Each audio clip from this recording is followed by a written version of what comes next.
अहिल्यानगर जिल्ह्यातील श्रीरामपूर या ठिकाणी जे आहे गुन्हेगारीने उच्चार मानला आहे आणि मागील काही दिवसांमध्ये बघितलं तर अनेक गुन्हे या ठिकाणी घडली, ज्यामध्ये प्राणघातक हल्ले असतील, खून असेल, दरोडे असेल, या संपूर्ण प्रकरणामुळे जे आहेत कुठेतरी कायदा सुव्यवस्थेचा प्रश्न निर्माण होत असताना श्रीरामपूरकरांनी या वाढलेल्या गुन्हेगारी विरोधात जे आहेत रणशिंग फुंकला आहे आणि गेल्या 3 दिवसांपासून जे आहेत श्रीरामपूर बंदची हाक दिलेली आहे आणि या बंदच्या हाकेमध्ये जे आहेत श्रीरामपुरातील व्यापाऱ्यांनी जे आहेत उत्स्फूर्त प्रतिसाद जो आहे तो देताना मिळताना पाहतोय। आणि एक आपण जर बघितलं तर या संपूर्ण घटनाचक्राची जी सुरुवात झाली कुठेतरी एका विषयाला धरून हा संपूर्ण आंदोलन सुरू झालं, ते म्हणजे शनिवारी जे आहेत या ठिकाणी एका 34 वर्षीय हॉटेल व्यावसायिक आकाश दुबैया याची जी निर्गुणपणे हत्या करण्यात आली। त्यानंतर जे आहे जे संपूर्ण शहर जे आहे या गुन्हेगारीच्या विरोधात जे आहेत या ठिकाणी आता रस्त्यावर उतरल्याचं पाहायला मिळत आहे। आणि एकंदरीतच पोलीस प्रशासनाने जे आहे दुबैया याच्या हत्येतील तिन्ही जे आरोपी आहेत त्यांना अटक केलेली आहे। मात्र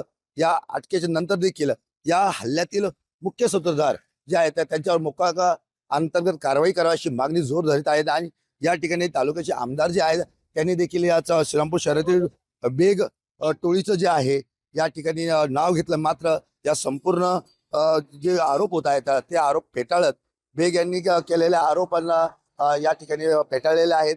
त्याच्यात माझा कोणताही संबंध नाही, मात्र केवळ राजकीय आक्षापोटी जे आहेत माझी बदनामी केली जात असल्याचं, आम्हाला या शरीरात गवळल्या जात असल्याचं जे आहे ते बोललं जात आहे। मात्र आज या ठिकाणी जे आहेत या श्रीरामपूर शहरातील टोळी युद्धातील या टोळ्यांच्या बंदोबस्त करावा या मागणीकरता आज महामोर्चाचं आयोजन करण्यात आलेलं आहे। नेमकी या महामोर्चाचं आयोजन करण्यात आलेलं या घटनेचा निषेध नोंदवत असताना या संपूर्ण जनतेच्या भावनांसंदर्भात गृह विभाग असेल, प्रशासन असेल, नेमकी काय कारवाई करणार याकडे सर्वांचं लक्ष लागून आहे।